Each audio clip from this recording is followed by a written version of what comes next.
সুপ্রিয় দর্শক, আজকে আমরা শিশুর যত্ন নিয়ে কথা বলবো আপনাদের সামনে। আমরা এটা টাইটেল হিসেবে এরকম করে দেখেছি: বাংলাদেশের শিশুর যত্ন, সুযোগ, চ্যালেঞ্জ, উদ্ভাবন এবং ভবিষ্যৎ ভাবনা। আমি ডক্টর সাইদুর রহমান মাশরেকি। আমি নর্থ সাউথ বিশ্ববিদ্যালয়ে ডিপার্টমেন্ট অফ পাবলিক হেলথে কাজ করি। এর বাইরেও আমার একটা পরিচয় আছে। আমি বাংলাদেশ ইসিডি নেটওয়ার্কের ট্রেজারার হিসেবে কাজ করছি। আমার সাথে আজকে দুজন এই বিশেষজ্ঞ ব্যক্তিত্ব যারা এই শিশুর যত্ন নিয়ে কথা বলবেন।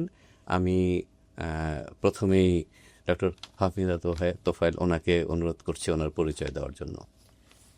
ধন্যবাদ ডক্টর মাশরেকি। সবাইকে আসসালামু আলাইকুম।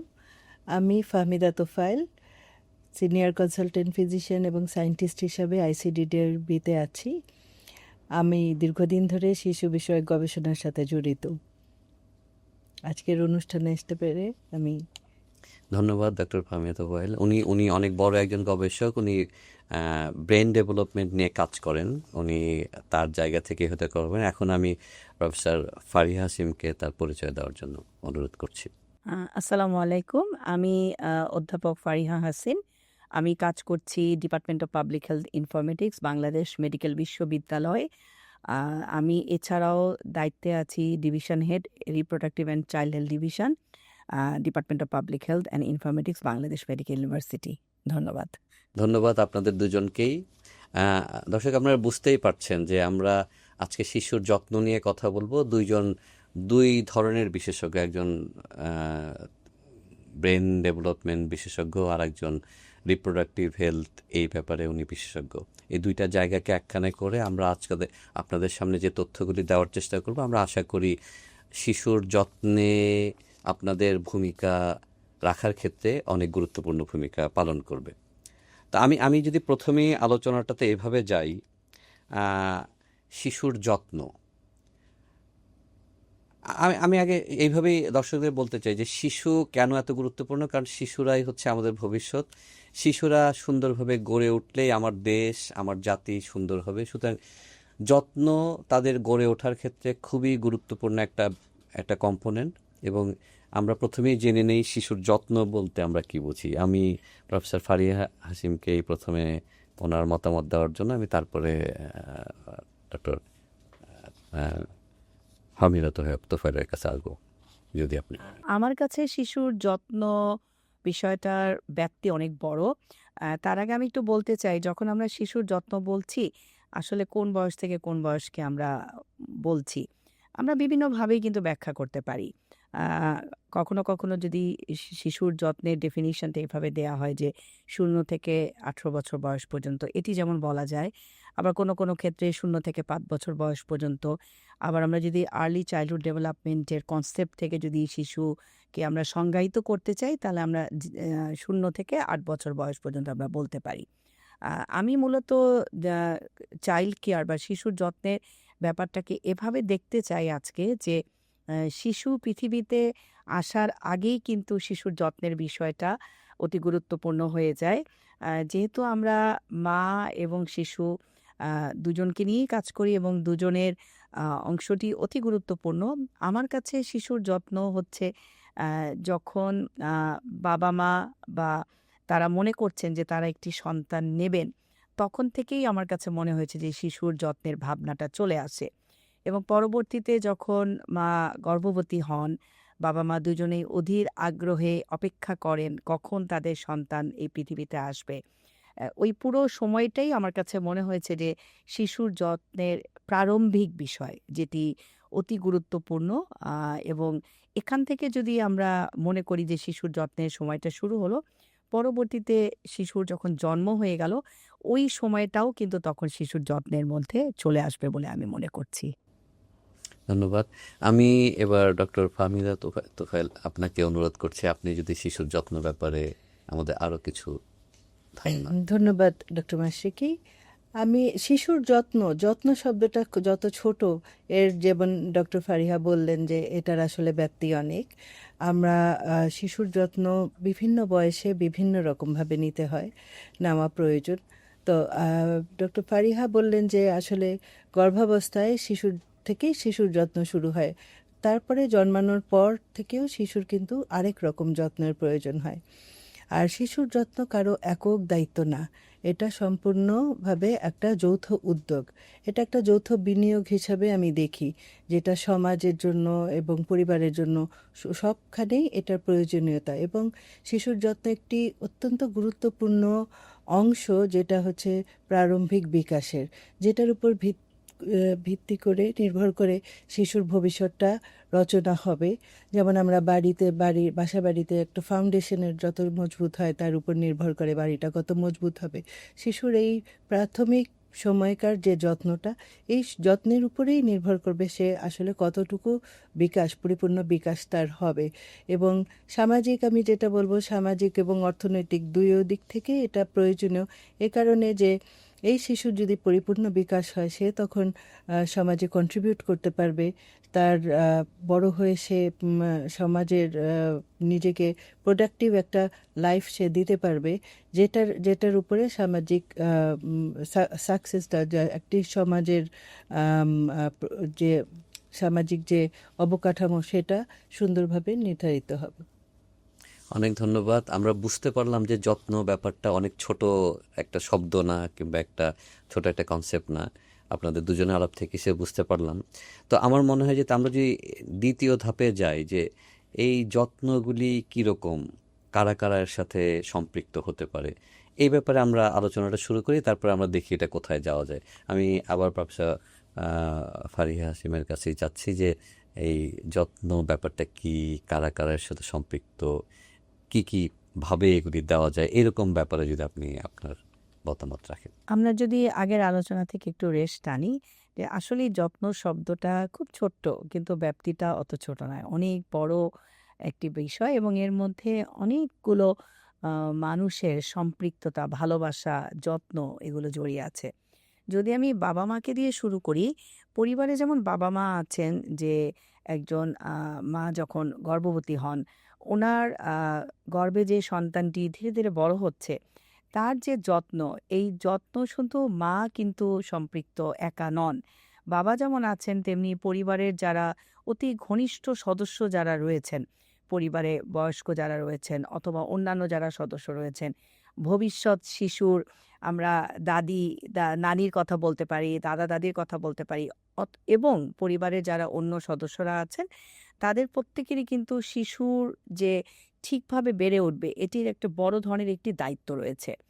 আমি যদি ঘর থেকে যদি এখন একটু বের হয়ে আসি, যখন শিশুটি গর্ভাবস্থায় অবস্থান করছে, মায়ের যে শরীরের যত্নটা আমরা নেই, এই শরীরের যত্ন কিন্তু শুধুমাত্র আমরা মায়ের জন্য নিচ্ছি না, মায়ের পাশাপাশি শিশুর জন্যও কিন্তু সেই যত্নটা আমরা নিচ্ছি। এবং এখানে কিন্তু শুধু শারীরিকভাবে সে কতটুকু বড় হয়ে উঠলো, তার ওজনটা ঠিকভাবে বৃদ্ধি পেল কিনা, শুধু দৈর্ঘ্যটা বৃদ্ধি পেল কিনা, এটির সাথে সাথে তার বুদ্ধিবৃত্তির বিকাশটা ঠিকভাবে ভবিষ্যতে হবে কিনা, সেই যত্নটাও কিন্তু আমরা গর্ভাবস্থায় আমরা নেই বা নিতে পারি। আমরা যদি মেডিকেলের ভাষায় থেকে বলি, আমরা অনেকেই শুনেছি অ্যান্টিনেটাল চেকআপ। অ্যান্টিনেটাল চেকআপ মানে বাচ্চা জন্ম হওয়ার আগে মায়ের যে চেকআপটা করা হয়, এবং সেখানে যদি আমরা একটু খেয়াল করে দেখি, সেখানে মায়ের স্বাস্থ্যের পাশাপাশি গর্ভস্থ যে শিশু আছে তার যত্ন নেওয়ার প্রক্রিয়াটা তখনই শুরু হয়ে যায়। আমি একটুখানি বলে এখানে থামবো। যেমন যদি আমরা খুব সহজভাবে যদি চিন্তা করি পুষ্টির কথা, মাকে বলা হয় যে সে পুষ্টিকর খাবার খাবে, ভিটামিনযুক্ত খাবার খাবে। এই শিক্ষাটা আসলে কেন দেয়া হয় তাকে? এটা কিন্তু শুধু মায়ের জন্য না, যে শিশুটি ধীরে ধীরে বড় হয়ে উঠছে, তার পুষ্টির কথাও কিন্তু তখন চিন্তা করা হয়। আবার মাকে বলা হয় যে আপনাকে কিন্তু নিয়মিতভাবে বিশ্রাম নিতে হবে।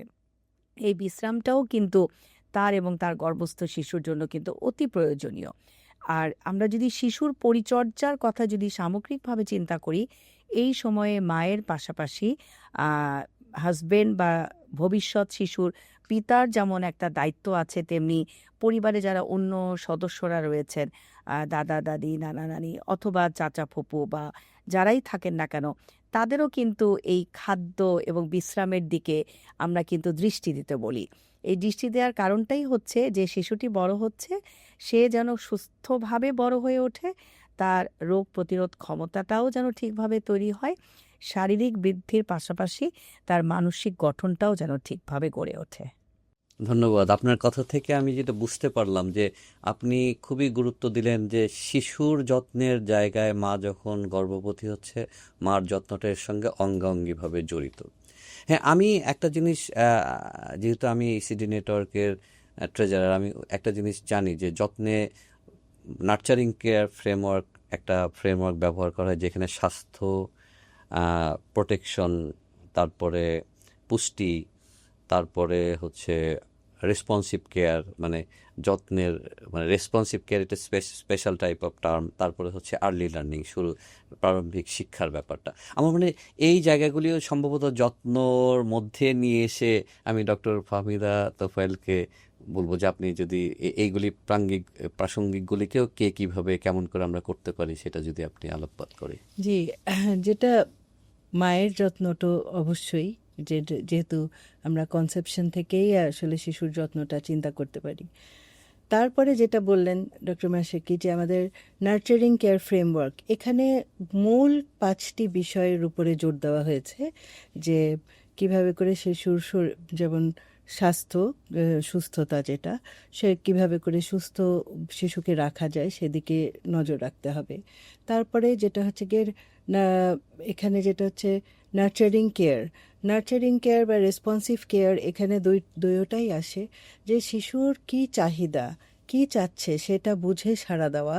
এই সাড়া দেওয়াটা এখানে অত্যন্ত জরুরি। শিশুর জন্মের পর থেকেই আমরা মনে করতে পারি শিশু জন্মালো একদম ছোট, ও হয়তো কিছু বুঝে না, ওর নিজস্ব একটা চিন্তা ভাবনা, নিজস্ব, সে ব্ল্যাঙ্ক স্লেট হিসাবে আসে না, তার নিজস্বতা নিয়ে আসে। সেইভাবে করে তাকে বোঝা, সে কী চাচ্ছে, তার চাহিদা, এটা হচ্ছে নার্চারিং কেয়ারের মধ্যে পড়ছে। তারপরে লার্নিং অপরচুনিটিটা, আর্লি লার্নিং অপরচুনিটিটা ক্রিয়েট করা, মানে শিশু প্রারম্ভিক শিক্ষার সুযোগ করে দেওয়া। শিক্ষা বলতে এখানে বই খাতা অক্ষর এটা না, সব কিছুর থেকে সে শিখবে, খেলার ছলে সে শিখবে, পারিপার্শ্বিক অবস্থা থেকে সে শিখবে। হ্যাঁ, তারপরে হচ্ছে যেমন এর মধ্যে আসে স্টিমুলেশনও, যেটা আসে যে বিভিন্ন সব কিছু থেকে সে উদ্দীপনা পেয়ে সে শিখবে এটা। তারপরে আসছে তার নার্চারিং কেয়ার ফ্রেমওয়ার্কে আসছে শিশুর নিরাপত্তা।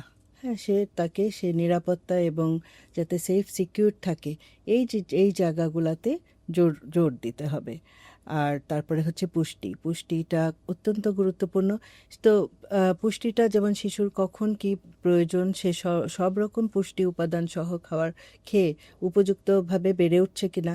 কারণ আমরা জানি যে আমরা যেহেতু বলছি যে আজকে বিশেষভাবে ফোকাস করছি আমরা আর্লি চাইল্ডহুডের উপরে, যেটাকে আমরা বলি গর্ভাবস্থা থেকে শুরু করে 8 বছর বয়স পর্যন্ত, এখানে পুষ্টিটা খুব জরুরি। কারণ এ সময় র্যাপিড ব্রেন গ্রোথ, যেটা ব্রেনের গ্রোথটা খুব দ্রুত হয়, শিশুরা খুব দ্রুত শিখে, এবং এই সময় যতটুকু পুষ্টি দরকার সেটুকু সম্বন্ধে সবারই কম বেশি কিছুটা জানা থাকা দরকার, এবং সব রকমের পুষ্টি দেওয়া দরকার যাতে সে পরিপূর্ণভাবে তার বিকাশটা হয়।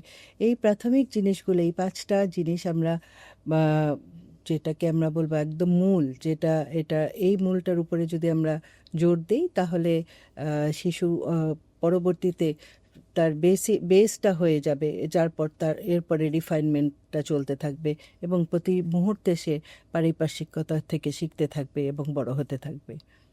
ধন্যবাদ। আমরা আসলে এটাই বোঝার চেষ্টা করছি যে যত্ন যখন আমরা শুরু করলাম, তারপরে নার্চারিং কেয়ার ফ্রেমওয়ার্কের 5টা কম্পোনেন্ট, স্বাস্থ্য, পুষ্টি, প্রোটেকশন, রেসপন্সিভ কেয়ার এবং আর্লি লার্নিং, সো এই সবগুলি আমাদের যত্নের প্যাকেজের মধ্যে চলে আসে। আমরা মোটামুটি যত্ন সম্পর্কে, শিশুর যত্ন যখন বলবো এখন, তখন আমরা মনে হয় এরকম একটা বড় একটা জায়গাকে আমরা মাথায় নিয়ে আসবো। আমাদের দর্শকরা হয়তো এখন এটা বুঝতে পারছেন, যারা আগে থেকেই জানেন তাদের তো জানাই আছে। তো আমার মনে হয় যে যেহেতু এইরকম বড় একটা ব্যাপার যত্ন, তাহলে এখন এই যত্ন প্রক্রিয়াতে আমরা দায়িত্ব পালন করব কে কিভাবে, ব্যক্তি পর্যায়ে, পরিবার পর্যায়ে, রাষ্ট্র পর্যায়ে। আমার মনে হয় এই ব্যাপারে, এবং আমরা দেখলাম যে প্রফেসর ফারিয়া বললেন এই অ্যান্টিনেটাল কেয়ার থেকে শুরু করে, সুতরাং স্বাস্থ্য এখানে রয়ে গেছে, পুষ্টির ব্যাপারটাও রয়ে গেছে। এখন এই দায়িত্ব পালনের ব্যাপারগুলিতে যদি একটু ধারণা আমরা পেতে পারি যে কিভাবে, কে কোথায় কিভাবে দায়িত্ব পালন করতে পারি আর কি। প্রফেসর? আমি কিছুক্ষণ আগে যে আলাপটা করছিলাম সেটা আসলে মূলত ছিল হচ্ছে হাউস হোল্ড লেভেল বা ঘর কেন্দ্রিক। কিন্তু শিশু যখন বড় হতে থাকে তখন তো সে আর শুধু ঘরে আবদ্ধ থাকবে না। ঘর থেকে সে বের হবে, তার একটা সোশ্যালাইজেশন প্রসেস শুরু হবে। ঘরের মধ্যেই যেটা শুরু হয়ে যায়, যেটা কিছুক্ষণ আগেই আমরা শুনছিলাম। আমি এখানে আরেকটি টার্মিনোলজি ব্যবহার করতে চাই। এখন কিন্তু আমরা শুধু শিশুর বয়সকে লক্ষ্য করেই কাজ করছি না। আমরা সবাই কিন্তু এখন লাইফ কোর্স অ্যাপ্রোচে কাজ করছি। তার মানে যেটা আমি বোঝাতে চাচ্ছি যে একেবারে প্রি কনসেপশন থেকে শুরু করে একজন ব্যক্তি যতদিন বেঁচে থাকবেন প্রবীণ হয়ে যাওয়া পর্যন্ত পুরো বিষয়টাই যেন আমাদের দৃষ্টির গোচরে থাকে। এই কথাটি বলার উদ্দেশ্য হচ্ছে যে শিশুর যত্ন আমরা যত ভালোভাবে করতে পারবো, পরবর্তী জীবনে কিন্তু সে তত সুস্থভাবে বেঁচে থাকতে পারবে এবং কিভাবে নতুন পরিস্থিতির সাথে মানিয়ে নিতে হয় সেই দক্ষতাও সে অর্জন করতে পারবে। আপনি যেটি বলছিলেন আপনার প্রশ্নে এখন আমি ফেরত আসি যে আসলে আর কে দায়িত্বপ্রাপ্ত? বাসার ভেতরে আমরা দায়িত্বের কথাটি শুনলাম। শিশু যখন জন্মের পরে যখন বড় হতে থাকে, বড় হওয়ার পরেই তখন পরিবারের সবার মধ্যে একটা আকাঙ্ক্ষা তৈরি হয় যে তাকে তো একটা শিক্ষা প্রতিষ্ঠানে দিতে হবে। তার আগেই কিন্তু সে তার উঠোনে, ঘরে খেলাধুলা শুরু করে, পাড়া প্রতিবেশীর সাথে তার একটা যোগাযোগ হয়। তাহলে স্কুলে যাওয়া এবং বাসায় থাকার মাঝখানে কিন্তু আরেকটি দায়িত্বশীল গোষ্ঠী রয়ে গিয়েছে, যারা হচ্ছেন আমাদের অতি আপনজন পাড়া প্রতিবেশী, বন্ধু-বান্ধব। তারাও কিন্তু শিশুর এই প্রারম্ভিক বিকাশে একটা বড় রেসপন্সিবিলিটির জায়গা তারা পালন করতে পারেন। আর তৃতীয়ত আমি বলব অবশ্যই শিক্ষা প্রতিষ্ঠানের গুরুত্ব তো রয়েছেই। শিক্ষা প্রতিষ্ঠান যদি আনন্দময় হয়, দেখা গিয়েছে গবেষণায় শিশু সেখান থেকেই সবচেয়ে বেশি তার কার্যকরী জীবন উপাদান বা জীবনের দক্ষতাগুলো সে শেখে। শুধু শেখেই না, বন্ধু কিভাবে তৈরি করতে হয়, মন খারাপ হলে কিভাবে বন্ধুর সাথে হাত ধরে সে মন খারাপটা ভালো করে ফেলা যায়, সেটাও কিন্তু সে শেখে। এর পাশাপাশি আমি আরেকটি অংশ একটু বলতে চাই। শিক্ষা প্রতিষ্ঠানের বাইরেও কিন্তু আমাদের কিছু প্রাতিষ্ঠানিক কেয়ার সিস্টেম আছে, যেটাকে আমরা ডে কেয়ার সিস্টেমও বলতে পারি। আমরা এখন যে আ যেরকম সমাজ ব্যবস্থার মধ্যে আমরা বসবাস করছি, আমরা কিন্তু সত্যিকার অর্থেই সবাই কিন্তু একটা বিশ্বায়নের যুগে বসবাস করছি। আমরা সবাই এখন ঘরের বাইরে গিয়ে কাজ করছি। বিভিন্ন পেশায় আমরা আছি। কোনো ক্ষেত্রে দেখা যায় যে বাবা-মা দুজনেই বাড়ির বাইরে দিনের বেলাটা অবস্থান করছেন। সেক্ষেত্রে দেখা যায় সারা পৃথিবীর মতো আমাদের দেশেও কিন্তু এখন ডে কেয়ার সেন্টার বা ডে কেয়ার সিস্টেমটা চলে এসেছে এবং আমরা খুব নির্ভরতার সাথে সেই ডে কেয়ার সিস্টেমে যদি আমাদের সন্তানদেরকে রাখতে পারি বা রাখা হচ্ছে, সেখানেও কিন্তু দেখা যায় যে তাদেরও একটা রেসপন্সিবিলিটি রয়ে যায় যে কিভাবে শিশুর যত্নটা হবে। আর একদম যদি সামগ্রিকভাবে বলি, অবশ্যই রাষ্ট্রের দায়িত্ব সবচেয়ে বেশি। রাষ্ট্র দায়িত্ব নিচ্ছেন যে কিভাবে শিশুর যত্নকে সে বাসায় থাকুক বা তার শিক্ষা প্রতিষ্ঠানে থাকুক অথবা ফরমাল কেয়ার সিস্টেমে থাকুক, কিভাবে তার যত্নটা হতে পারে।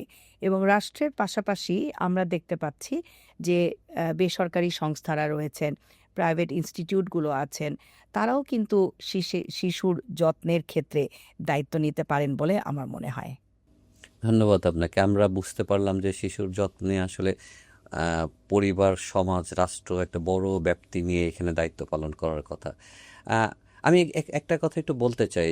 আমি যেহেতু একজন ডাক্তার এবং শিক্ষক, আমি আমি যখন পাবলিক হেলথে নন কমিউনিকেবল ডিজিজ পড়াই, তখন আমি দেখেছি ওইখানে যে এরকম একটা ঘটনা যে শিশুর প্রারম্ভিক বিকাশ যদি ভালো না হয় এবং তারপরে যখন সে অ্যাডাল্টহুডে তার হেলদি লাইফ প্র্যাকটিসের জন্য কাউন্সেলিং করা হয় এবং সেই কাউন্সেলিং কাজে লাগে না। তার মানে আমি যেটা উল্লেখ করতে চাই যে আপনারা যেভাবে কথা বলছেন শিশুর যত্নটা এতই গুরুত্বপূর্ণ যে আসলে এইটা যদি ঠিকঠাক মতো সেই সময়ের যত্নটা না নেওয়া হয়, তাহলে তার সারাটা জীবনই একটা ভ্রান্তির মধ্যে দিয়ে চলে যেতে পারে। সুতরাং যত্নের গুরুত্বটা আমরা সেভাবেই বুঝতে পারছি এখানে।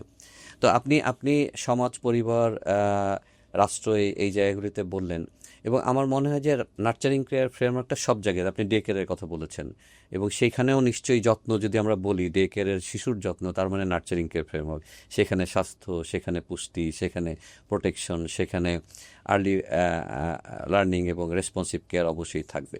আমার মনে হয় যে ডক্টর ফাহমিদা তোফায়েল, আপনি এই একই প্রসঙ্গে আপনার মতামত যদি প্রদান করেন।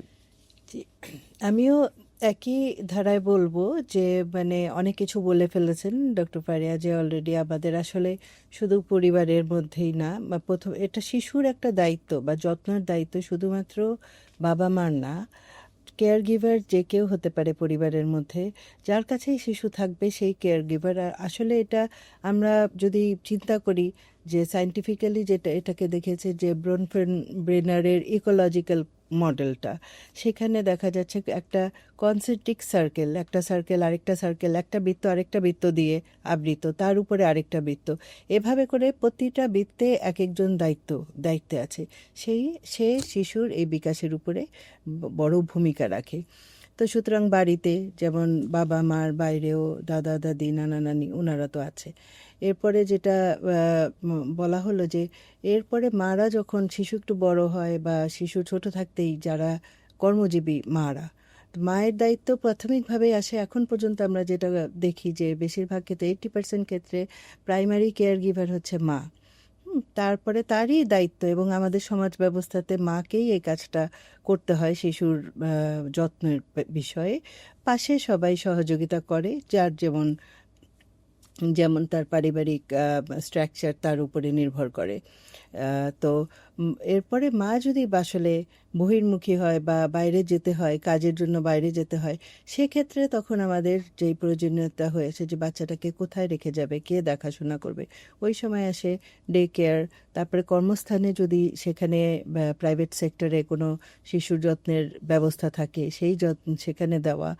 তো এরকম করে আমরা যেটা দেখি যে মধ্যবিত্ত উচ্চবিত্ত এই ক্ষেত্রে ডে কেয়ারের প্রচলন এখন আমাদের বাংলাদেশেও আসছে, এবং এটা আসলে কতটা স্ট্যান্ডার্ড করা যায় সেদিকেও প্রচেষ্টা চলছে। এবং ডে কেয়ার একটা আমাদের নীতিও চলে এসেছে, যে অ্যাক্ট চলে এসেছে যেটা, তো সেই ডে কেয়ার কেমন হওয়া উচিত। তো এইভাবে করে ডে কেয়ার তো করছে, কিন্তু প্রশ্ন আসে যে এই ডে কেয়ারের অ্যাফোর্ডেবিলিটি অ্যাক্সেসিবিলিটি হয়তো সবার থাকে না।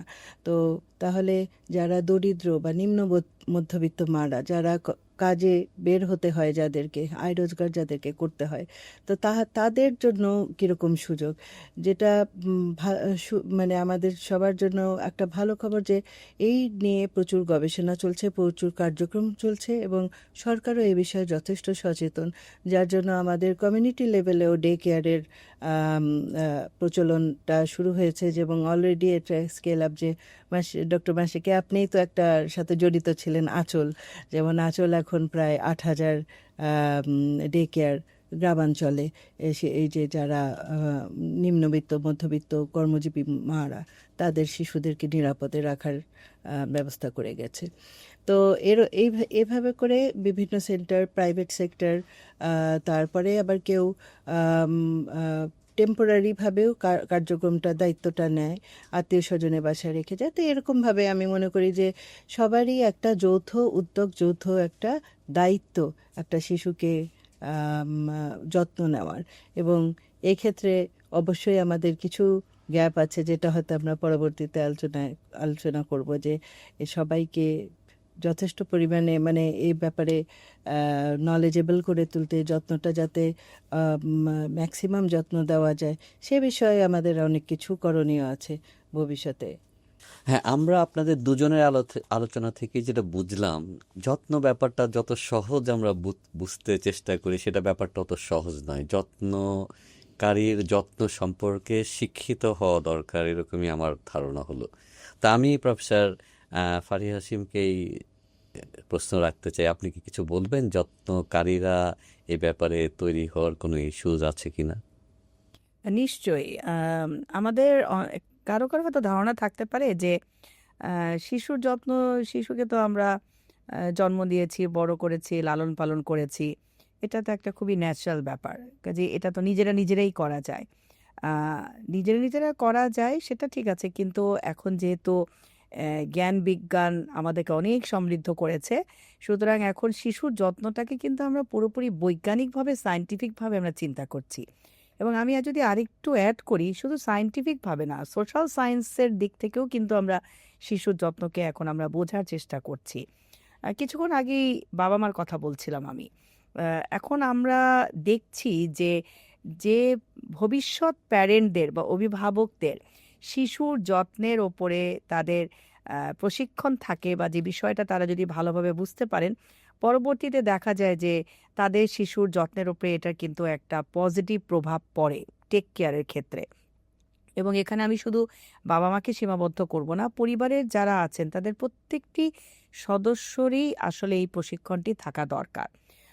আমাদের দেশে একটা কালচারাল একটা নর্মসের মতোই আছে যে দেখা যায় যে মা গর্ভবতী হলেন, বেশিরভাগ সময়টাই উনি শ্বশুর বাড়িতে থাকলেন। কোনো কোনো মা দেখা যায় যে ঠিক প্রসবের আগে বাবার বাড়িতে চলে গেলেন, তার নিজের পারিবারিক স্বাচ্ছন্দ্যের জায়গাটাকে হয়তো উনি আর মনে করলেন যে ওখানে গেলে আরেকটু বেশি স্বাচ্ছন্দ্য বোধ করবেন।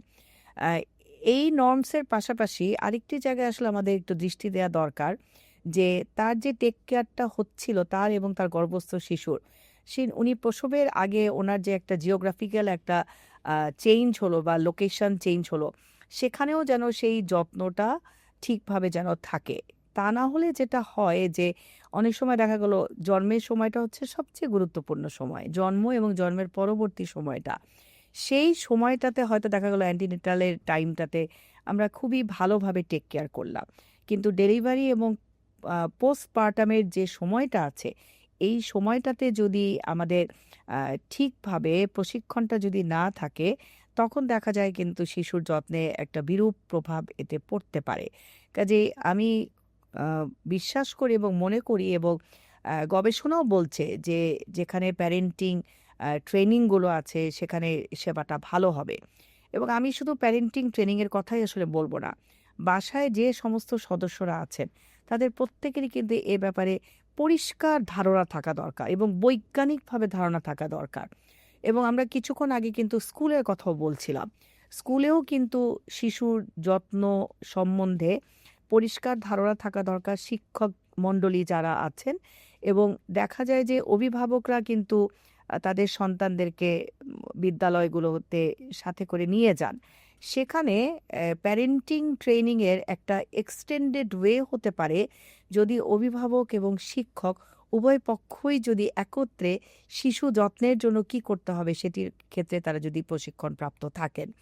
আর আমরা যে কমিউনিটিতে যে ডে কেয়ার সেন্টারগুলোর কথা বলছি, কিছুক্ষণ আগে আমরা শুনেছি যে ডে কেয়ার সেন্টারগুলো তৈরি হয়েছে, আরও হচ্ছে। এখানে আমার একটা সাবমিশন থাকবে যে ডে কেয়ার সেন্টারে যখন শিশুকে আমরা রাখছি, সেখানে যারা ডে কেয়ার সেন্টারের পরিচর্যাকারী আছেন তাদের অবশ্যই অবশ্যই প্রশিক্ষণ থাকাটা দরকার।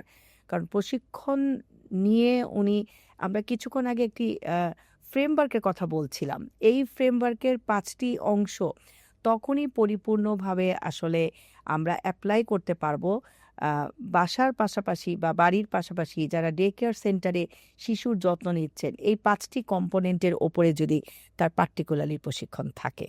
আমি এটুকু বলে এখানেই শেষ করব। ধন্যবাদ আপনাকে।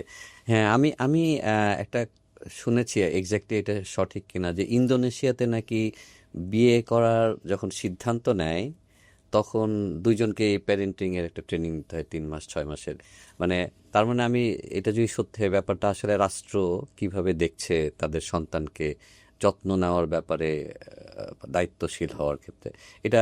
আর আমি এমনি এটাও শুনেছি, উন্নত বিশ্বগুলিতে যখন শিশুগুলি ব্যাপারে রাষ্ট্র যেভাবে দেখে, ব্যাপারটা এরকম করে নাকি দেখে তারা, যে শিশু কোনো একটা মা বাবার কাছে জন্ম নিতে পারে কিন্তু শিশুটা রাষ্ট্রের নাগরিক, সুতরাং রাষ্ট্র সেটাকে সেভাবেই দেখে।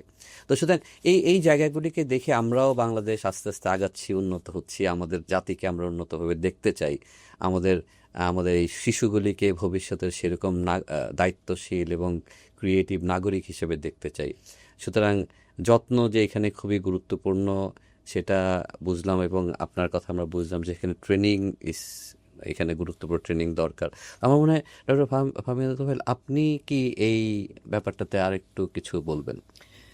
জি, অবশ্যই। কারণ আমাদের শিশুর যত্নের জন্য একটা প্রিপেয়ারনেস, এটা একদম যখনই আমরা চিন্তা করব যে আমরা একটা শিশুকে, বিশেষ করে বাবা মারা চিন্তা করবে একটা শিশুকে আমরা পৃথিবীতে আনবো, তখন থেকেই কিন্তু তাদের একটা মানসিক প্রস্তুতির জন্য, যেটা ডক্টর ফারিহা বলেন, গর্ভকালীন অবস্থায় একটা প্রশিক্ষণের দরকার আছে। সেটাকে আমরা বলি মায়ের জন্য মাদারহুডের প্রিপেয়ারনেস। এটা যেন এবং সেই সূত্রে শুধু মা না, পুরা পরিবারটাকেও যাতে সবাই সর্বাত্মক সহযোগিতা করে একটা মাকে শিশু জন্ম দেওয়ার জন্য একদম উপযুক্তভাবে, সুন্দরভাবে, সুষ্ঠুভাবে, কোনো ঝামেলা ছাড়াই যাতে শিশুকে সুন্দরভাবে জন্ম দিতে পারে। এবং সেই সাথে যে মানসিক প্রস্তুতি, কারণ আমরা জানি গর্ভাবস্থায় শিশু যখন মায়ের উম্বে থাকে তখন কিন্তু মায়ের শরীরটাই শিশুর এনভায়রনমেন্ট, তার পারিপার্শ্বিকতা। মার মন মানসিকতা যেমন থাকবে তার সম্পূর্ণ প্রভাব কিন্তু গর্ভজাত শিশুর উপরে পড়বে। এবং মা যদি এটাকে আনন্দের সাথে দেখে, আনন্দের সাথে রেডি হয় যে আমি একটা শিশুকে আনবো, একটা এক্সাইটমেন্ট, আনন্দ, তো এই আনন্দটা পাওয়ার জন্য তাকে কিন্তু পরিবারের সবাইকে সাহায্য করতে হবে। সুতরাং এখানে আসলে একটা ট্রেনিং বা শিক্ষার দরকার, এই ওরিয়েন্টেশন। এবং আমরা এই শিক্ষাগুলো আসলে কি প্রশিক্ষণ দিব, সেইখানে টপিকগুলোও বিভিন্নভাবে আমাদের বিচ্ছিন্নভাবে বিভিন্ন গবেষণায় করা আছে। সেগুলাকে একসাথে এনে আমরা, মিডিয়া হতে পারে, কাউন্সিলিং হতে পারে, অ্যান্টিনেটাল চেক আপের সময়, এভাবে করে ওই সময়ের মধ্যে আমরা আসলে দিয়ে দিতে পারি।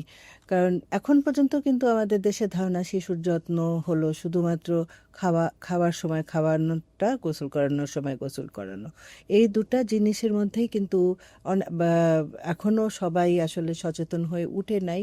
এই দুটা জিনিস ঠিক থাকলে আর শিশুর প্রতি আর এক্সট্রা কোনো খেয়াল না রাখলেও চলবে, যতদিন না তারা স্কুলে যাচ্ছে। স্কুলে যাওয়ার আগে দিয়ে আবার একটু পড়াশোনার দিকে খেয়াল রাখা, এরকমভাবেই একটা নিয়ম চলে আসছে, যেটা ধীরে ধীরে পরিবর্তন হচ্ছে। এখন অনেক অ্যাওয়ারনেস, কিন্তু তারপরেও হচ্ছে। এরপরে আসি যে পোস্টন্যাটাল, জন্মানোর পরে মা কিন্তু তখন যদি মানসিকভাবে প্রস্তুত থাকে যে আমার শিশুর সাথে এই কতগুলা পার্টিকুলার জিনিস, নার্চারিং কেয়ার ফ্রেমওয়ার্কের যে 5টা জিনিস, এই 5টা জিনিস আমাকে করতে হবে, এবং আমার পারিপার্শ্বিক সহযোগিতা নিয়ে হলেও এই জিনিসটাকে করার জন্য আমি মানসিকভাবে প্রস্তুতি নেই। যেমন আমরা বলি যে এখানে প্রশ্ন আসে, এত ছোট বাচ্চাকে তাহলে আমরা উদ্দীপনা কিভাবে করে দিব। মা যে যখন, যেমন ব্রেস্ট ফিডিংটা প্রশিক্ষণের একটা বিরাট একটা জায়গা আছে ব্রেস্ট ফিডিংয়ে, যে আসলে এখনও অনেকের ভ্রান্ত ধারণা যে আসলে আমি পাউডার মিল্ক খাওয়ালেই ওর মধ্যে অনেক ভিটামিন আছে, যেটা ব্রেস্ট ফিডিং করলে হয়তো বাবু সেই পুষ্টিটা পাচ্ছে না। তো এই ভ্রান্ত ধারণাগুলো ভাঙার জন্য কিন্তু এখনও আমাদের প্রশিক্ষণের অনেক জায়গা আছে। পোস্টন্যাটাল কেয়ারের প্রশিক্ষণটা আমাদের এখনও খুব খুব আমি বলবো না যে খুব স্ট্রং। এটাকে আসলে আমরা আরও উন্নতি করতে পারি, আরও স্ট্রাকচার করতে পারি।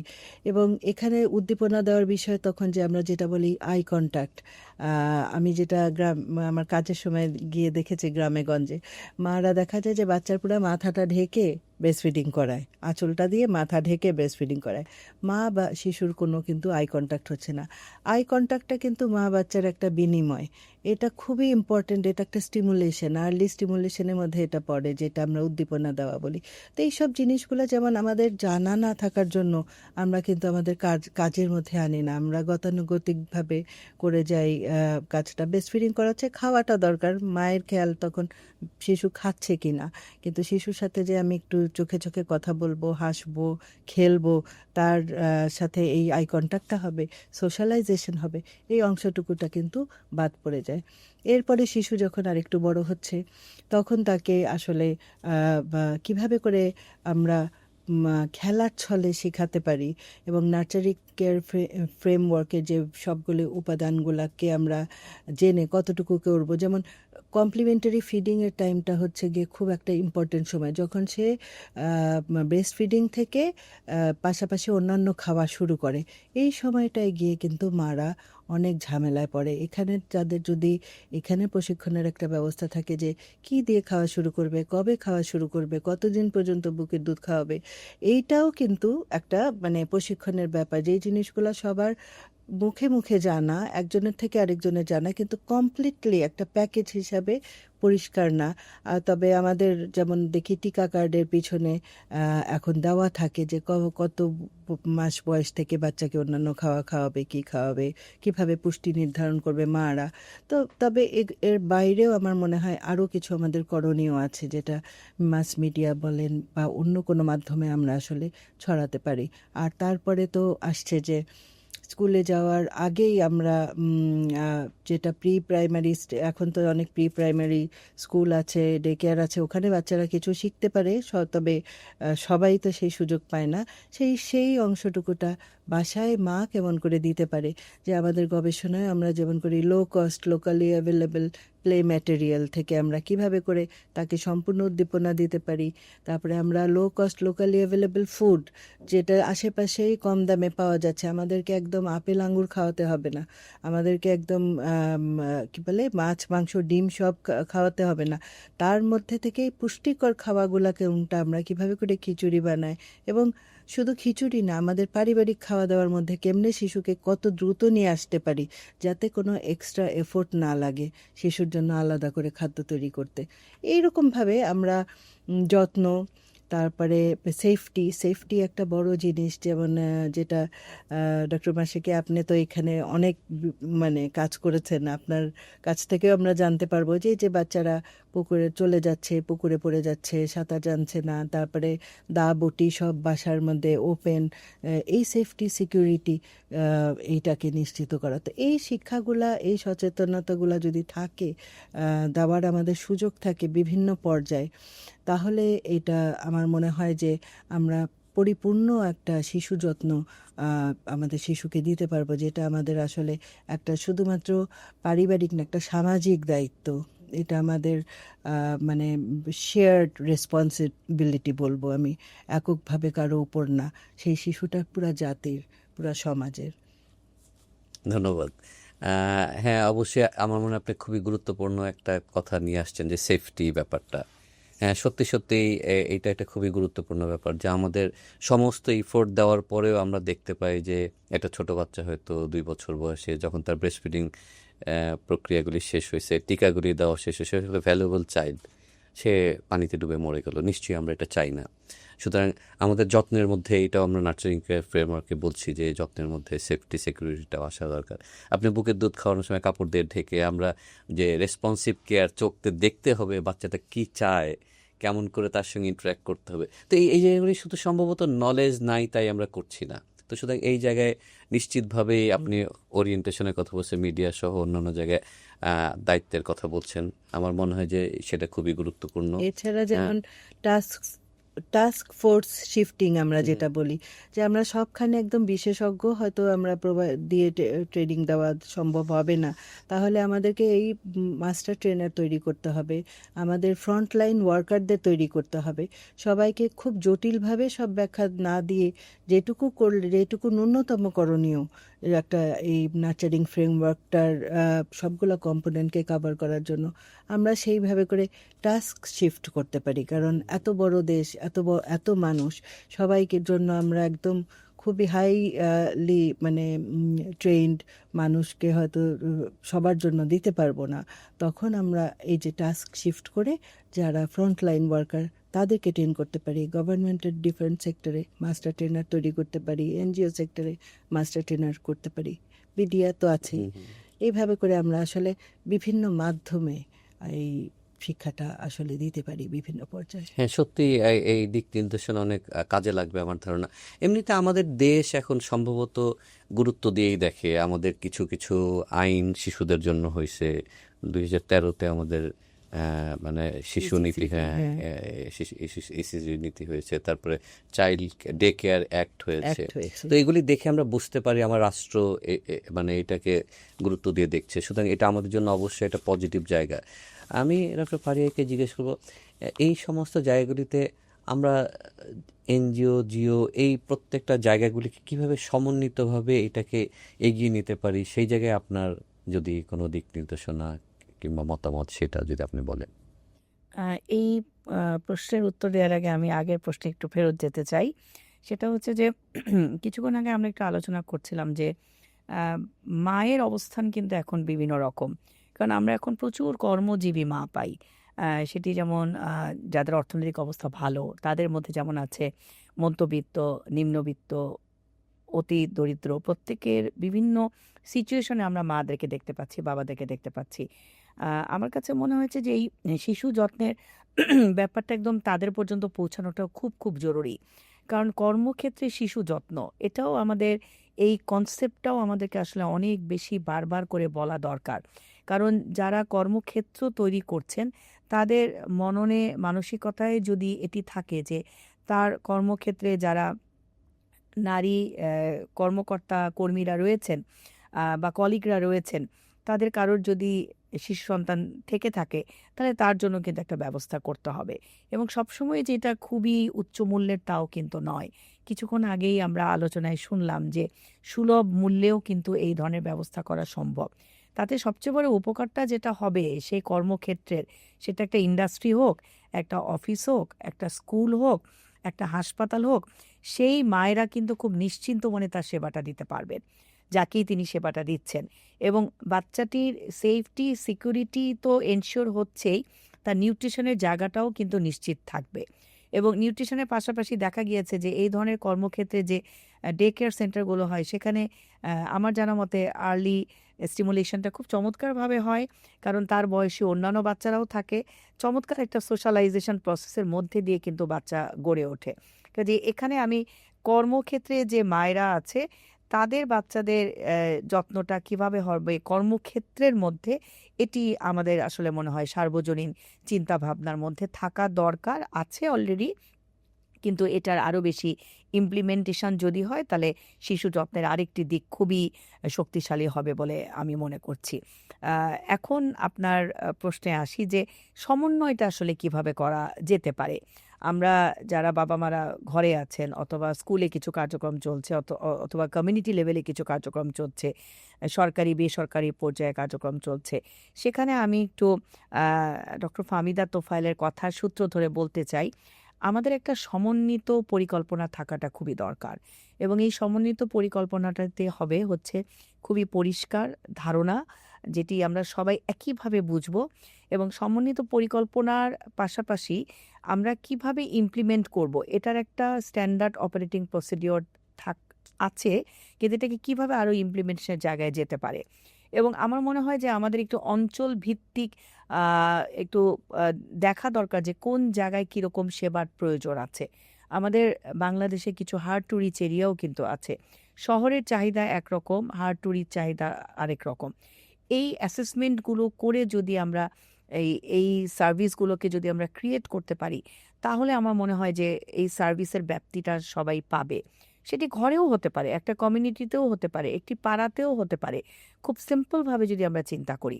আরেকটি হচ্ছে যে আমাদের যে পলিসিগুলো আছে এই পলিসি ফ্রেমওয়ার্কটা নিয়মিতভাবে অ্যানালাইসিস করা খুবই জরুরি দরকার বলে আমি মনে করছি। আর আমাদের কিন্তু প্রচুর ভালো ভালো গবেষণা হয়, উন্নত মানের গবেষণা হয়। এই গবেষণাগুলোতে যে রিকমেন্ডেশনগুলো দেয়া হচ্ছে বা যে রেজাল্টগুলো আসছে, আমার মনে হয় রিকমেন্ডেশনগুলোকে সামনে রেখে যদি আমরা পলিসি ফ্রেমওয়ার্ককে যদি আমরা মনিটর করি, তাহলে কিন্তু খুব ইজিলি আমরা বুঝতে পারবো প্রতি বছর কোন জায়গাগুলোতে আমরা ভালো করছি সেটিকে চলমান রাখা, আর যে জায়গাগুলোতে আমরা এখনও দেখতে পাচ্ছি আমাদের আরেকটু ভালো করা দরকার।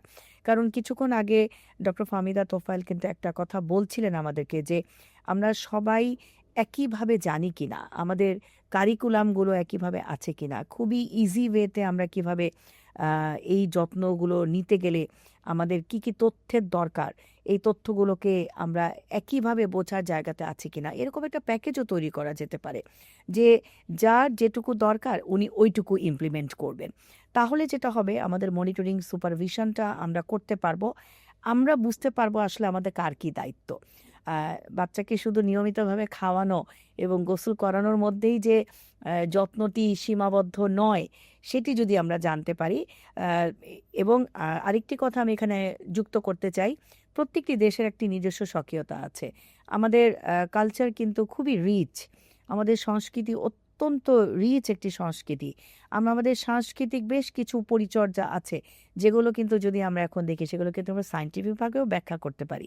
তাহলে এই সাংস্কৃতিক যে চর্চাগুলো আছে, যেগুলো সায়েন্টিফিক্যালি আ আমাদের বাচ্চাদের জন্য ভালো হতে পারে বলে আমরা ভাবছি, সেগুলোকেও কিন্তু আমরা এই যত্নের মধ্যে আমরা ইনক্লুড করতে পারি।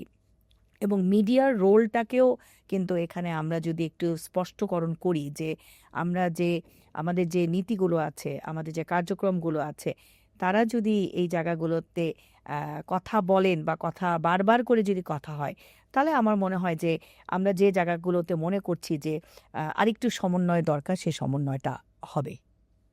ধন্যবাদ। আপনার আলোচনায় আমরা দেখতে পাচ্ছি যে আমাদের 2013-তে যে এসিসিডি পলিসিটা হয়েছে সেখানে ডিফারেন্ট মিনিস্ট্রির দায়িত্বগুলি ভাগ করে দেওয়া আছে।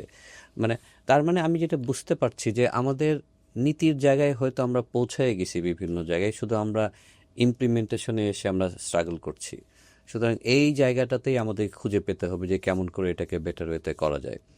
তো ডক্টর ফাহমিদা তাহমিল, আপনি কি এই ব্যাপারটাতে কিছু বলবেন যে নীতি এবং জি, ইমপ্লিমেন্টেশনের জায়গাতে? অবশ্যই যে আমরা তো নীতিমালা আমাদের আমাদের অলরেডি আছে ওখানে, যে আমরা ইসিসিডি পলিসি আছে, তারপরে child care day care act আছে, চাইল্ড কেয়ার অ্যাক্ট আছে।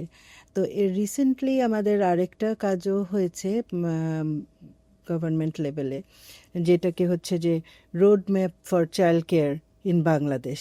এটা কিন্তু ministry of women and children's affair এবং আইএলও মিলে এটা তৈরি করেছে, যে একটা রাষ্ট্রীয় একটা দৃষ্টিকোণ থেকে একটা ইকোনমিকটার উপরে একটু জোর দিয়ে যে মারা যাতে কাজ করতে পারে চাইল্ড কেয়ারের জন্য আসলে কি রোড ম্যাপ হওয়া উচিত। এটা এখনও পুরোপুরি ইমপ্লিমেন্ট হয়নি, কিন্তু এই রোড ম্যাপটা আমাদেরকে অনেক সাহায্য করবে পরবর্তীতে আমরা যদি এটা পূর্ণভাবে ইমপ্লিমেন্ট করতে পারি, যে এই ফ্যাসিলিটিটা চাইল্ড কেয়ারটা অ্যাক্সেসিবল এবং অ্যাফোর্ডেবল করার জন্য যেই প্রান্তেই থাকুক। ডক্টর ফারিয়া যেমন বলছিলেন যে হার্ড টু রিচ এরিয়াতে, তারপরে বিশেষ করে পাহাড়ি এরিয়া এরকম, তারপরে যে অতি দরিদ্র এরিয়া, এইসব এরিয়াতে আসলে এই রোড ম্যাপটা হয়তো একদম ন্যাশনাল ভিশন দিয়ে তারা দেখে বুঝবে যে এখানে আমাদেরকে কিভাবে আমরা এই চাইল্ড কেয়ারটাকে, শিশু যত্নটাকে আমরা আসলে দিতে পারি। তো এটা খুব একটা গুরুত্বপূর্ণ দিক। আর আরেকটা জিনিস আমি বলবো যে আমরা অনেক কিছুই, যে কারণে আমি একটু, যেহেতু আমি গবেষণার দিক থেকে এসেছি, মানে গবেষণার সাথে বিশেষভাবে সম্পৃক্ত, তো সেই হিসাবে বলবো যে আমাদের আসলে শুধুমাত্র সার্ভিস, অনেক কিছু আমরা তো দেই, কিন্তু আমাদের আসলে মনিটরিং ইভ্যালুয়েশনের জায়গাটায় বড় রকম একটা ঘাটতি থেকে যায়। একটা জিনিস আমরা শুরু করে দিলাম, পরে ওটা আসলে কিভাবে চলছে ওই জিনিসটাকে যে সময়ে সময়ে এটার একটা মূল্যায়ন করা, এবং এখানেও ছোট ছোট যেমন অপারেশনাল রিসার্চ বলি আমরা করে, যে আসলে আমার এই কার্যক্রমে আমার যতটুকু শিশুর বেনিফিট হওয়া দরকার, যেটুকু উপকারিতা তার পাওয়ার কথা, সেটুকু পাচ্ছে না কি পাচ্ছে, ওটা জানার জন্য আমাদেরকে ছোট ছোট করে এখানে আমাদের গবেষণা করে দেখতে হবে। যদি না পায় তাহলে আমাদের কোন এরিয়াতে গ্যাপ হচ্ছে। আমি এই কথাটা এই কারণেই বললাম যে রিসেন্টলি আমাদের একটা কার্যক্রম, যে integrated early child care intervention ছিল, যেখানে আমরা রিচ আপ মডেলটাকে ইন্টিগ্রেট করেছিলাম এই নার্চারিং কেয়ার ফ্রেমওয়ার্কের 4টা উপাদানের সাথে। হ্যাঁ, সেখানে পুষ্টি ছিল, হেলথ হাইজিন ছিল, তারপরে যেমন রিস্ক, যেমন লেড এক্সপোজারের প্রিভেনশন ছিল, এবং ম্যাটার্নাল ডিপ্রেশন ছিল অ্যাডিশনাল, যে মায়ের মানসিক স্বাস্থ্যটা অত্যন্ত জরুরি একটা শিশুর যত্ন দেওয়ার জন্য। তো সেই সমস্ত কিছু মিলানো, এটাও যখন ইমপ্লিমেন্ট করলাম আমরা, যখন প্রতিটা সায়েন্স রিসার্চ, একটা গবেষণা যখন হাইপোথেসাইজ করা হয়, তখন কিন্তু আমরা আসলে একটা ছোট পরিসরে, যেটাকে আমরা বলি ইফিকেসি ট্রায়াল, হ্যাঁ, ওই ট্রায়াল করে ছোটোভাবে আমাদের বেতনভুক্ত কর্মচারীদের শিখে ওই কাজটা করি, তখন কিন্তু কাজটা অত্যন্ত সুন্দরভাবে, খুবই পারফেক্টভাবে হয়, কারণ তাদের জবাবদিহিতা আছে আমাদের কাছে, যাদেরকে আমরা পেইড ওয়ার্কার যারা, তারা যখন কাজটা করবে তারা সুন্দর করে করছে কিনা আমরা মনিটরিং করছি ক্লোজ। কিন্তু যখন আমি এটাকে ইফেক্টিভনেস ট্রায়ালে দিব, তারপরে আমি এটাকে বলবো যে এখন আমি স্কেল আপ করব, তখন স্কেল আপ করতে গেলে আমাকে কোনো একটা মাধ্যম দিয়ে যেতে হবে, কোনো একটা স্ট্রাকচার দিয়ে যেতে হবে। তো সেরকমই আমরা একটা স্ট্রাকচার, যেমন কমিউনিটি ক্লিনিক, যেমন হেলথ সিস্টেমের একটা স্ট্রাকচারে দিয়ে ওখানে যে কার্যক্রম চলছে তার সাথে আমরা অ্যাড করে দিলাম এই পিসটা। তো এই জায়গাটাই আমাদের চ্যালেঞ্জ। আমাদের মডেল খুব সুন্দর কাজ করে, খুব সুন্দর গবেষণায় দেখানো। যখন আমরা রিগোরাস রিসার্চ, যেমন একদম আমাদের কি বললে, যেটাকে আমি বললাম যে ইফিকেসি ট্রায়ালের মাধ্যমে যখন করব, সব কিছু আইডিয়াল, একটা আইডিয়াল নিয়মে কাজটা করলে আসলে কি শিশুর বিকাশ হয়, তখন আমরা পাচ্ছি খুব ভালো রেজাল্ট। হ্যাঁ, বিকাশ হয়, যতগুলো গবেষণা করা আছে বিকাশ হয়। কিন্তু যখন আমরা এটা স্কেল আপে দিয়ে দিচ্ছি, তখন এইখানে একটা চ্যালেঞ্জগুলো চলে আসতেছে যে ডেলিভারি করবে কে, মনিটরিং করবে কে, জবাবদিহিতা কার কাছে, ট্রেনিংটা দেবে কে। এই জায়গাগুলোতে আমাদের আরও এখন অনেক কাজ করার আছে। তারপরে আবার আরেকটা হচ্ছে যে যেই এলাকায় দিব, যেমন বিভিন্ন রকম এলাকার কথা বলা হলো, অতি দরিদ্র এলাকা, নদীর পাড়ে ভাঙনের এলাকা, পাহাড়ের এলাকা, হ্যাঁ, এরকম হার্ড টু রিচ এলাকা। তো কোন জায়গার আসলে নিড বেসড, সেই নিড বেসের সাথে আমরা শিশু যত্নটুকুকে কতটুকু খাপ খাওয়াই দিতে পারি, সেটাও আসলে অত্যন্ত জরুরি। এই জায়গাগুলোতে আমাদের কিছু কিছু কাজ করা, যাতে আমাদের কাছে আমাদের জিনিস সব কিছু আছে, এখন আমাদেরকে সবগুলাকে একটা কম্বিনেশন করতে হবে এবং এটাকে প্রয়োজন অনুযায়ী এটাকে একটু মানে আমাদের সবাইকে মিলে সমন্বিতভাবে এইটাকে আসলে অ্যাপ্লাই করার ক্ষেত্রে এগিয়ে যেতে হবে। এবং এই যে মনিটরিংটা, এটা এটা আমি মানে বলবো যে আমরা একটা জায়গায় আমাদের বাংলাদেশের সমস্ত কার্যক্রমের উপরে লেখা দেওয়ার কথা ছিল, নিউ ইয়র্ক ইউনিভার্সিটি অফ সায়েন্সে। সেখানে যখন আমরা করতে গেলাম, দেখলাম ইভ্যালুয়েশন কাজ চলছে, ইভ্যালুয়েশন কিন্তু আমাদের খুবই কম। তখন আমরা আর কি পাচ্ছি না যে ইভ্যালুয়েশন করে কতটুকু বেনিফিট হচ্ছে, ওইটার একদম এক্স্যাক্ট ইয়েটা দিতে, ডেটাটা দিতে, তথ্যটা দিতে। তো এই জায়গাটা আমার মনে হয় আমরা অনেক জোরদার করতে পারি, যেহেতু আমাদের পলিসিগুলো আছে, আমরা অনেক স্ট্রং। এখন লাস্ট 2 ডিকেড ধরে আমরা কিন্তু এই বিষয়ে মানুষের সচেতনতা অনেক অনেক বেড়ে গেছে। যদিও এত বড় দেশ, এত মানুষ, সবার পর্যন্ত কিছু না কিছু হলেও, সামান্য কিছু হলেও পৌঁছেছে, এটা একটা শুরু। এবং এখানে আসলে আমরা আরও সচেতনতার সাথে আগালে আমরা মনে হয় অনেক দূর যেতে পারবো। ধন্যবাদ। আমি যেটা বুঝলাম সেটা হচ্ছে আপনি নিজে গবেষক এবং গবেষণার জায়গাতেও আপনি দেখতে চাচ্ছেন যে আমাদের কাছে অনেক ইফেক্টিভ রেজাল্ট রয়ে গেছে, কিন্তু যখন আমরা স্কেল আপ করছি তখন ওই চ্যালেঞ্জগুলিকে গবেষণা করে বের করে না নিয়ে আসার কারণে ওইটার মুখ থুবড়ে পড়ে এরকম জায়গাগুলি। তো অবশ্যই এটা খুবই গুরুত্বপূর্ণ ব্যাপার যে আমাদের যেহেতু রিসোর্স কম, সুতরাং আমাদের সমস্ত ইমপ্লিমেন্টেশনগুলি যদি গবেষণার মধ্য দিয়ে হয় তাহলে আসলে ভালো ফলাফল আমরা পাবো। ধন্যবাদ আপনাকে আপনার মূল্যবান মতামত দেওয়ার জন্য। আমরা এতক্ষণ ধরে অনেক অনেক সুন্দর সুন্দর কথা শুনলাম।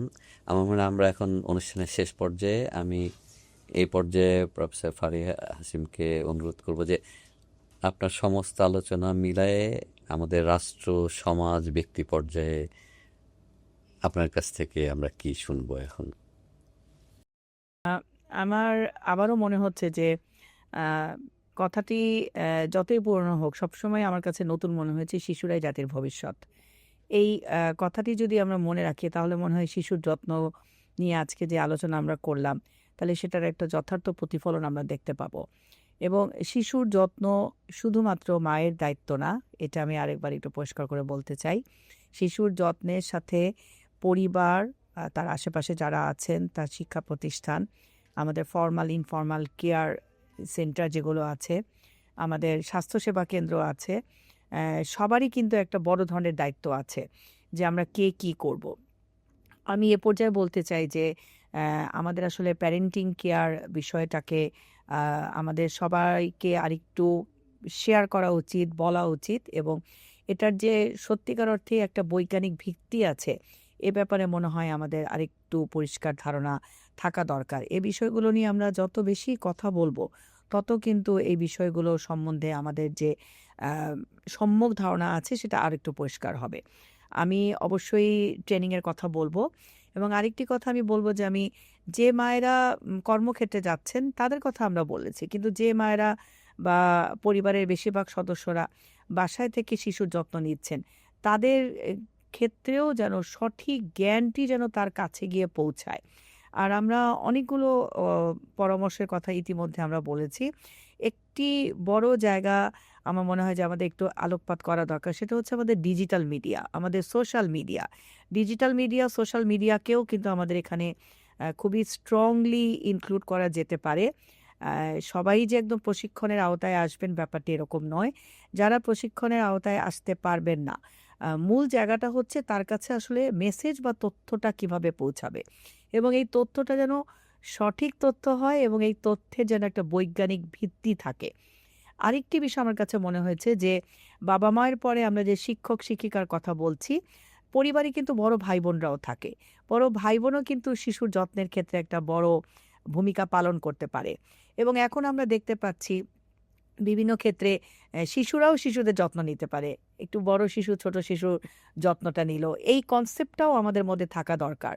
আমরা কিন্তু স্কুলগুলোতেও দেখেছি যারা একটু সিনিয়র ক্লাসে পড়ালেখা করে, তারা একদম যারা প্লে গ্রুপে আছে বা একটু প্রারম্ভিকভাবে লেখাপড়া শুরু করছে, তাদের সাথেও কিন্তু সোশ্যালাইজেশন প্রসেসে তারা টেক পার্ট করতে পারে।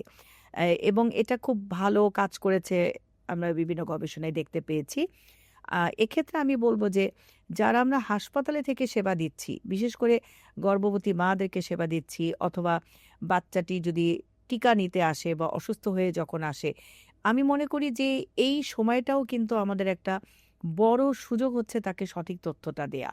শিশুকে নিয়ে যখন মা আসলেন টিকা দেওয়ার সময়, ওই সময়টাতেও ওই সুযোগটাকেও যদি আমরা একটু কাজে লাগাতে পারি, হাসপাতালে যারা আমরা কাজ করছি, সেখানেও আমার মনে হয় যে আমাদের সুযোগটা তখনই তৈরি হবে যখন আমরা পার্টিকুলারভাবে মেসেজ তৈরি করতে পারবো এবং ওই মেসেজটাকে কিভাবে দিতে হবে, কখন দিতে হবে সে ব্যাপারে যদি আমরা স্বাস্থ্যকর্মীকে আমরা যদি যথাযথ প্রশিক্ষণ দেই, এখানে আমার কাছে মনে হয়েছে আরেকটি অপরচুনিটি আমাদের আছে। আর কর্মক্ষেত্রে যারা আমরা কাজ করছি, আমি মনে করি যে কর্মক্ষেত্রের একটা বড় দায়িত্ব আছে। আর আমাদের দেশ তো তরুণের দেশ। আমাদের দেশ হচ্ছে যারা ইয়াং পিপল আছে তাদের দেশ। সুতরাং যারা ভবিষ্যতের বাবা-মা, আমাদের স্কুলের পাঠ্যক্রমের কথা আমরা বলছি। কিন্তু কলেজ এবং বিশ্ববিদ্যালয়ের পাঠ্যক্রমের ক্ষেত্রেও কিন্তু এই বিষয়টা আমাদের আসা দরকার। আর যেহেতু আমি একটি মেডিকেল বিশ্ববিদ্যালয় থেকে এসেছি, আপনারা জানেন যে আর্লি চাইল্ডহুড ডেভেলপমেন্টের উপরে কিন্তু পোস্ট গ্র্যাজুয়েশন ডিগ্রি আছে এবং আন্ডারগ্র্যাডে যে আমাদের কারিকুলাম আছে সেখানেও যদি এই বিষয়টিকে একটি গুরুত্বের সাথে বিবেচনা করা হয়, তাহলে ভবিষ্যতে যারা চিকিৎসক হয়ে বের হচ্ছেন তারা কিন্তু এই সঠিক জ্ঞানটি নিয়েই কিন্তু তারা বের হবেন এবং তারা যখনই সেবা প্রদান করতে যাবেন এই বিষয়টি তাদের কিন্তু জানা থাকবে এবং তারা সঠিকভাবে সেবাটি দিতে পারবেন। তবে আমাদের ইনফর্মাল কেয়ারের কথাও চিন্তা করতে হবে। এনজিও সেক্টরের যে রোল তারা পালন করছেন সরকারের পাশাপাশি, সেখানেও আমাদের নীতিমালা কিন্তু আছে। এই সঠিক নীতিমালাকে আমরা কিভাবে আমরা প্রয়োগ করব এবং আমি মনে করি যে আমাদের একটা শর্ট টার্ম প্ল্যানের পাশাপাশি আমাদের একটা লং টার্ম প্ল্যান অবশ্যই থাকা দরকার। কারণ সাস্টেনেবল ডেভেলপমেন্ট গোল কিন্তু 2030 সালের 31শে ডিসেম্বর শেষ হয়ে যাচ্ছে। আমাদের হাতে যতটুকু সময় আছে এই সময়ের মধ্যে আসলে শিশু যত্নের জন্য আমরা যা যা করতে পেরেছি সেটি আমাদের একটু যদি আমরা লিস্ট করতে পারি এবং যেখানে আমাদের গ্যাপ আছে সেখানে যদি আমরা সুদৃষ্টি দিয়ে কাজ করতে পারি, তাহলে আমার মনে হয় যে অনেকগুলো ইন্ডিকেটরই আমরা সফলতার সাথে আমরা অর্জন করতে পারবো। ধন্যবাদ আপনাকে। আমার মনে হয় একই প্রশ্ন ডক্টর ফাহমিদা তো। হ্যাঁ, অনেকখানি ডক্টর ফারিহা উনি অলরেডি বলে ফেলেছেন, তো আমি সেটার আর রিপিট করব না। আমি যেটা বলবো যে আসলে এই শিশু যত্নটা আমাদের একটা একটা শেয়ার্ড সোশ্যাল রেসপন্সিবিলিটি এবং ইনভেস্টমেন্ট দুইটাই। কারণ আমাদের এটা একটা ইনভেস্টমেন্ট। আমরা এখন ইনভেস্ট করলে আমরা যেটা দেখেছি যে যত আর্লি এই যে আমরা ইনভেস্ট করব তত বেশি আমরা রিটার্ন পাবো। ওর পিছনে যতটুকু আমরা সময় অর্থ যে যতটুকু খরচ করব সেটা কিন্তু আমাদের প্রায় 6-7 গুণ হয়ে পরবর্তীতে আসবে। এটা যত আমরা দেরি করব তত আমাদের আসলে পরিবর্তন আনাটা খুব কঠিন হয়ে যাবে। যেটা ডক্টর মাসিকে আপনিও বললেন যে ছোটবেলায় যত দ্রুত আমরা জিনিস শেখাতে পারি বা শিশুকে যত স্টিমুলেশন দিতে পারি, সেটা কিন্তু আমরা আসলে বড় হয়ে অনেকটাই ব্রেনের প্লাস্টিসিটি কমে যায়। ব্রেন কিন্তু তখন আর অত সহজে নেয় না যত সহজে আমরা এই প্রারম্ভিক বিকাশের সময় আমরা যতটা করতে পারি আর কি।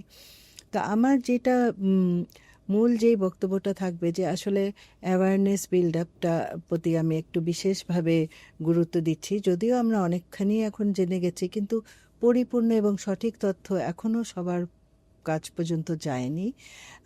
যেটাকে এইটা যখন যাবে তখন আমরা বুঝতে পারবো, যখন একটা কমিউনিটি থেকে ডিম্যান্ড ক্রিয়েট হবে। এবং ডিম্যান্ড ক্রিয়েট হলে তখন আমাদের যেমন যেটা মানে আমাদের পুরা রাষ্ট্রীয়ভাবে যে দায়িত্বটা হবে, ওদের জন্য একটা অ্যাক্সেসিবল আর অ্যাফোর্ডেবল একটা ব্যবস্থা, তাদের রিচেবল একটা জায়গা নিয়ে আসা, যাতে তারা চাইলেই এই সেবাটা পেতে পারে, বিশেষ করে কর্মজীবী মারা। এবং এই প্রশিক্ষণগুলোও যাতে বাড়ি বাড়ি মারা পেতে পারে, সেটারও জন্য ছোট ছোট গ্রুপ করে, আমি যেমন বললাম যে আমাদের আসলে একটা প্ল্যান থাকা দরকার, যেটাকে আমরা বলি যে কাসকেড মডেল আমরা সরকারিভাবে তৈরি করতে পারি, যে একদম উপর থেকে নিচ পর্যন্ত তদারকি সহকারে একটা মাস্টার ট্রেনার, সে কাকে কাকে ট্রেন করবে, তারপরে একেবারে ডোর স্টেপ পর্যায়ে এসে সিস্টেমের মধ্যে কে ট্রেন্ড হবে এবং কতটুকু ট্রেনিং দিবে সবাইকে, এই জায়গাটায় একটা গ্যাপ। তো এটার জন্য আসলে শুধু ট্রেনিং আমরা দিতে চাইলেও তো হবে না, ওদেরও তো চাইতে হবে যে আমরা এই ট্রেনিংটা চাই, আমার প্রয়োজন, এই জিনিসটা বুঝতে হবে। সেটার জন্যই আমি যেটা বলছি ডিম্যান্ড ক্রিয়েট, এবং ওটা আমরা বিভিন্নভাবে করতে পারি। মাস মিডিয়া তো অবশ্যই আছে, সোশ্যাল মিডিয়া আছে, এগুলা দিয়ে আমরা করতে পারি। এটা আসলে অত্যন্ত জরুরি। আর এর সাথে সাথে আমি যেমন খুব বেশি বেশি জোর দিব, কারণ আমরা এখন জানি আমাদের এই শিশু যত্ন কাজ করে শিশুর বুদ্ধির বিকাশ থেকে শুরু করে বুদ্ধির, সামাজিক, তারপরে তাদের আবেগীয় বিকাশ, তাদের তাদের যে নৈতিক বিকাশ এবং শারীরিক বিকাশ, সমস্ত বিকাশে আমরা বেনিফিট দেখেছি সায়েন্টিফিক্যালি, যে আমরা যদি শিশু যত্নটা সঠিকভাবে নিতে পারি, সব বিকাশই হবে। কিন্তু এই জিনিসটা মাদেরকে মানে ঘরে ঘরে, প্রতিটা ঘরে বুঝতে হবে যে এই ডিমান্ডটা ক্রিয়েট হতে হবে। এই ডিমান্ডটা ক্রিয়েট না হলে আমরা প্রশিক্ষণ দিতে চাইলেও ওই প্রশিক্ষণটা কাজে লাগবে না। ওদের ভিতর থেকে এটা অনুভব করতে হবে যে না, আমার শিশুর ভালোর জন্য দরকার। একটা কথা আমি যেটা বলতে চাই, যেই জিনিসের আমরা ইমিডিয়েট উপকারিতা দেখি, সেটাতে যেমন ডায়রিয়ার ট্রিটমেন্ট হলো, আমি মেডিসিন দিলাম, ডায়রিয়া বন্ধ হয়ে গেল, ইমিডিয়েট উপকারিতা দেখি, ওটা খুব সহজেই কিন্তু একটা মাকে, পরিবারকে, মানুষকে মানে ইন্সপায়ার করে। কিন্তু আমরা এই শিশুর বিকাশটা তো তৎক্ষণাৎ দেখছি না, সাথে সাথে দেখতে পাচ্ছি না, এটার ফলাফল আমরা পাচ্ছি বেশ কিছু পরে, যার জন্য হয়তো অনেকে এটাকে হয়তো এক্সট্রা একটা ওয়ার্ক হিসাবেই মনে করতে পারে, মনে করে এটা আমার একটা বাড়তি কাজ, আমার এত কাজ দৈনন্দিন কাজের মধ্যে বাড়তি কাজ। এই একটা আমাদের বোঝার গ্যাপ, এই জন্য অ্যাওয়ারনেস এবং ইভ্যালুয়েশন, এই দুটাতে আমি আসলে খুব জোর দেব। ধন্যবাদ। ধন্যবাদ আপনাদের দুজনকেই অনেক মূল্যবান মতামত আমাদের দর্শকদের কাছে পৌঁছে দেওয়ার জন্য। আমরা বুঝতে পারলাম যে এটা আলোচনা আমাদের হতেই হবে, আরও চলতে হবে। অ্যাওয়ারনেস খুব ইম্পর্ট্যান্ট, এবং অ্যাওয়ারনেসে ডিমান্ড তৈরি হবে, ডিমান্ড আসলে আমাদের প্রোগ্রাম এবং অ্যাকশন তৈরি করাতে ভূমিকা রাখবে। তো আজকে আমরা এখানে এই পর্যন্তই শেষ করছি। নিশ্চয়ই আবার দেখা হবে আবার অন্যরকম একটা কোনো শিশুর যত্নের বিষয় নিয়ে। ধন্যবাদ। ধন্যবাদ আপনাকেও।